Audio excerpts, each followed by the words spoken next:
Bismillahirrahmanirrahim. Assalamualaikum warahmatullahi wabarakatuh. Alhamdulillah, puji syukur kehadirat Allah Subhanahu wa Ta'ala yang telah melimpahkan rahmat dan nikmatnya kepada kita semua, wabil khusus saya pribadi, sehingga presentasi makalah ini bisa terselesaikan dengan tepat waktu. Salawat serta salam semoga tetap tercurah limpahkan kepada junjungan kita Nabi besar Muhammad Sallallahu Alaihi Wasallam yang telah membimbing kita dari zaman jahiliyah menuju dengan zaman yang penuh dengan cahaya Islam dan iman. Yang saya hormati pengasuh Pondok Pesantren Miftahul Ulum Petet Pamekasan, yang saya hormati Rektor Universitas Islam Madura, dan yang saya hormati dosen pengampu mata kuliah kemaduraan dan kepesantrenan, yakni Bapak Muhammad Masyhur MPD. Pada kesempatan kali ini, saya akan membahas tentang peran dan eksistensi pondok pesantren sebagai pilar pendidikan karakter dan agama di Indonesia. Perkenalkan, nama saya Miladi Mubarok dengan NIM 2025-12-2073. Saya dari Fakultas Teknik, Prodi Teknik Informatika kelas C, angkatan 2025. Adapun latar belakang masalah makalah ini ialah Indonesia pada saat ini dikenal sebagai negara dengan populasi muslim terbesar di dunia. Dalam konteks pendidikan Islam, pondok pesantren telah lama berdiri sebagai lembaga pendidikan tertua dan paling orisinil di Nusantara. Pesantren tidak hanya berfungsi sebagai tempat mendalami ilmu agama, tetapi juga sebagai pusat pembentukan karakter, moral, etika, dan kemandirian bagi para santri. Sejak awal penyebaran Islam, pesantren memainkan peran vital sebagai agen islamisasi dan akulturasi budaya. Hingga kini, pesantren terus beradaptasi dengan zaman. Banyak yang mengintegrasikan kurikulum agama dengan ilmu formal. Ilmu formal itu seperti ilmu sekolah pada umumnya, tanpa meninggalkan tradisi khasnya, seperti pengajaran kitab kuning. Kedudukan pesantren yang strategis ini menjadikan sumber kader ulama dan pemimpin bangsa yang berakhlak mulia. Namun, di tengah modernisasi dan globalisasi ini muncul tantangan terkait standarisasi mutu dan kesiapan alumni dalam menghadapi dunia kerja yang sangat kompetitif. Oleh karena itu, penting untuk mengkaji secara mendalam esensi dan kontribusi pesantren sebagai pilar pendidikan nasional. Adapun rumusan masalah pada makalah ini ialah yang pertama, apa yang dimaksud dengan pondok pesantren dan apa saja unsur-unsur pokoknya. Yang kedua, bagaimana sistem pendidikan khas yang diterapkan di pesantren. Yang ketiga, apa saja fungsi dan kontribusi utama pesantren terhadap masyarakat dan negara. Tujuan penulisan yang pertama ialah untuk memahami definisi dan unsur-unsur dasar pondok pesantren. Yang kedua, untuk mengetahui model dan karakteristik sistem pendidikan yang ada dalam pesantren. Yang ketiga, untuk menguraikan fungsi dan peran strategis pesantren dalam kehidupan berbangsa dan bernegara. Kita lanjut pengertian pesantren. Secara etimologi, pondok pesantren berasal dari kata pondok, tempat tinggal sederhana atau asrama, dan santri yaitu murid. Secara terminologi, pondok pesantren didefinisikan sebagai lembaga pendidikan Islam tradisional yang menyediakan asrama bagi murid untuk belajar ilmu agama secara intensif di bawah naungan atau di bawah bimbingan dan pengawasan seorang kiai. Di pondok pesantren pula santri tidak hanya belajar tentang ilmu agama dan juga ilmu formal, akan tetapi santri juga ditempa tentang akhlakul karimah, pendidikan karakter, moral, dan etika agar menjadi santri yang baik. Lanjut, 5 unsur pokok pesantren, yaitu kiai. Kiai adalah sosok sentral, pemimpin spiritual dan guru yang menjadi teladan bagi seluruh warga pesantren.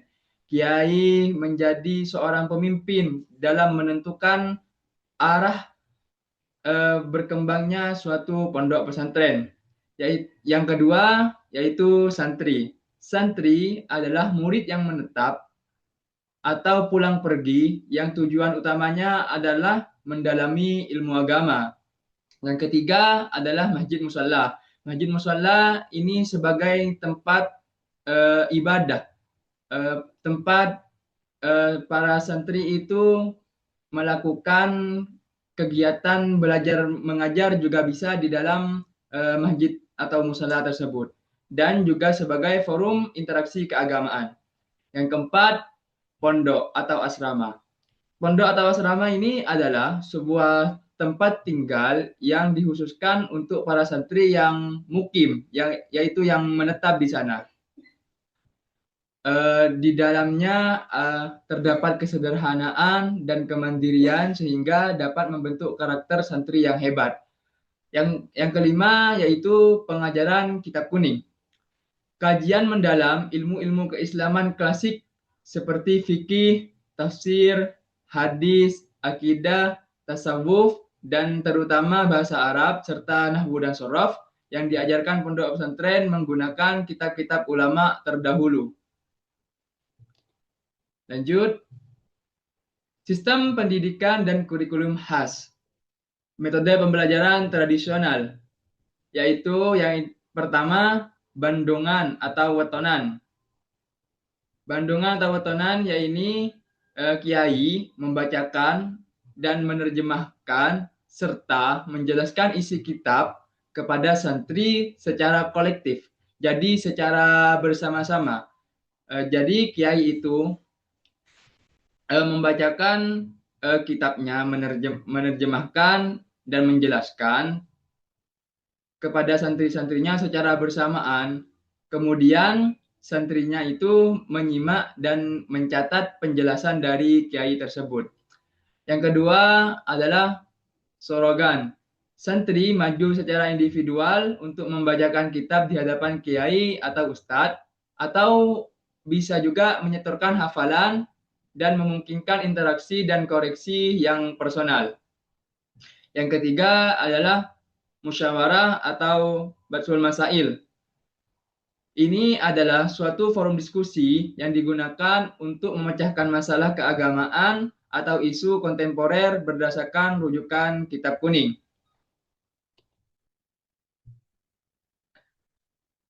Integrasi kurikulum.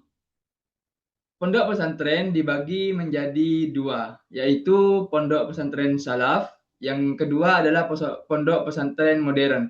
Pondok pesantren salaf ini adalah pondok-pondok pesantren yang belum terintegrasi dengan modernisasi, dengan teknologi.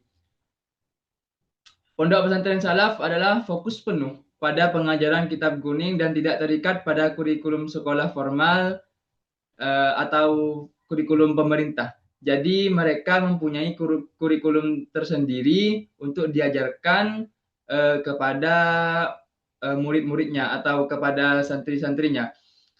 Biasanya pondok pesantren Salafiyah ini masih terkenal dengan pondok pesantren tradisional. Contohnya yaitu Ponpes Salafiyah Syafi'iyah Sukorejo. Yang kedua, pondok pesantren modern. Pondok pesantren modern ini sudah lebih maju dibandingkan dengan pondok pesantren Salafiyah. Mengintegrasikan kurikulum agama dengan kurikulum sekolah formal untuk mencetak lulusan yang menguasai ilmu agama dan ilmu umum. Dan biasanya pondok pesantren modern ini lebih terbuka dengan kemajuan teknologi dan bisa dan terintegrasi dengan teknologi terkini. Contohnya yaitu Pondok Pesantren Dalwa di Bangil, Pasuruan. Baik, lanjut. Pendidikan karakter, kehidupan komunal, santri Di dalam pondok pesantren dididik untuk menghargai kebersamaan, toleransi, dan tanggung jawab atas segala apa yang dia lakukan.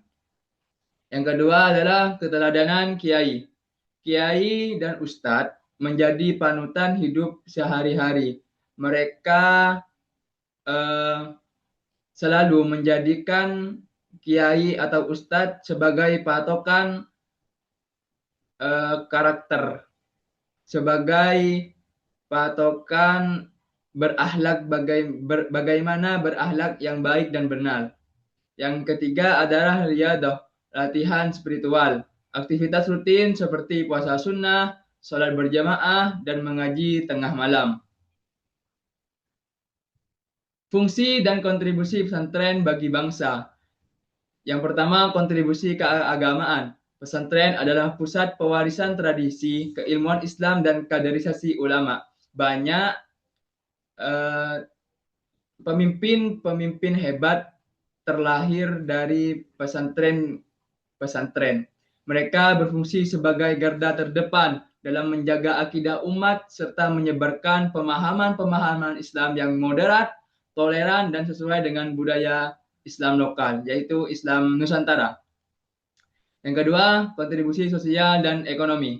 Yang pertama, pemberdayaan masyarakat. Pesantren sering menjadi penggerak ekonomi di sekitar pondok pesantren tersebut, seperti melalui pengembangan usaha pertanian, agribisnis, seperti melalui lagi koperasi, atau diadakan latihan bagi masyarakat di sekitar pondok pesantren. Itu sangat bermanfaat bagi masyarakat.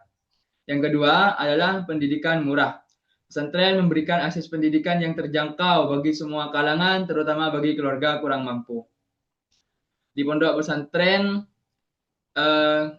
uang bukanlah segalanya, tapi akhlaklah yang menjadi patokan utama. Banyak pondok pesantren itu tidak mengambil biaya pendidikan sepeser pun untuk mengajari santri-santrinya. Yang ketiga, agen perubahan moral. Pesantren menjadi benteng moralitas dan spiritualitas di tengah derasnya arus informasi global yang dapat merusak akhlak.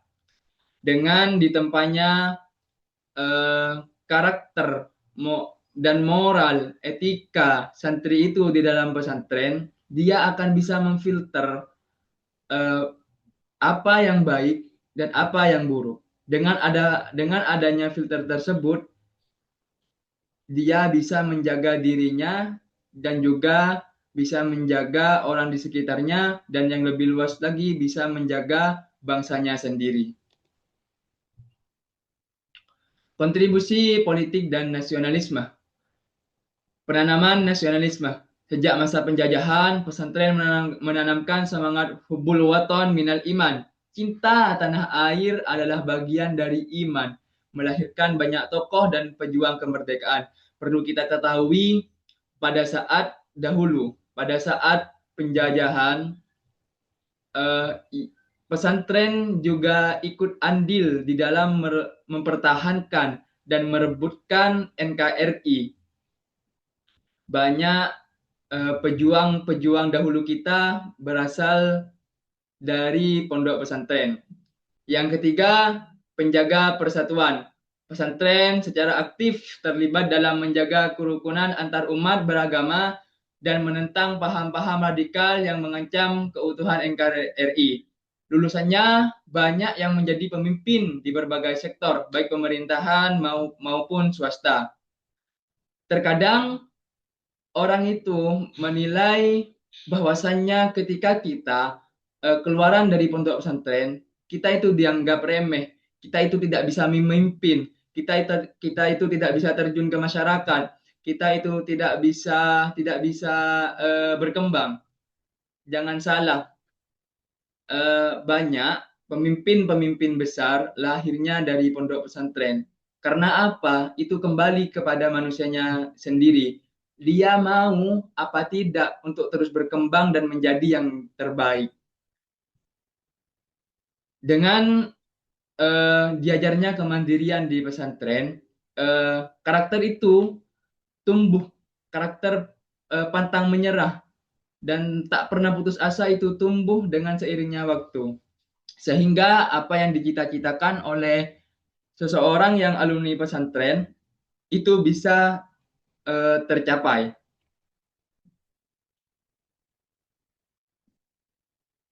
Penutup, Pondok Pesantren adalah lembaga pendidikan Islam yang unik dan krusial bagi Indonesia.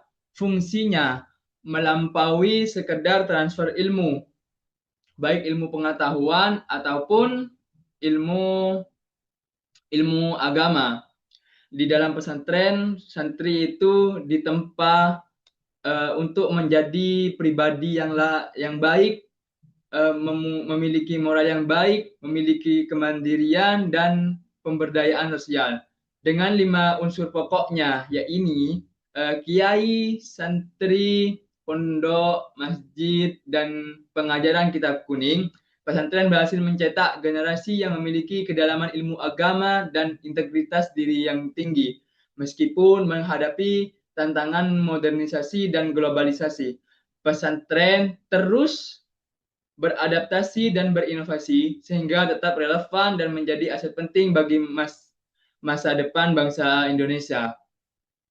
Pemerintah dan seluruh elemen lapisan masyarakat disarankan untuk terus mendukung dan memfasilitasi pengembangan dan riset pondok pesantren, khususnya dalam peningkatan fasilitas, penguatan kualitas tenaga pendidikan, dan pengembangan kurikulum vokasional atau tanpa mengabaikan tradisi keilmuan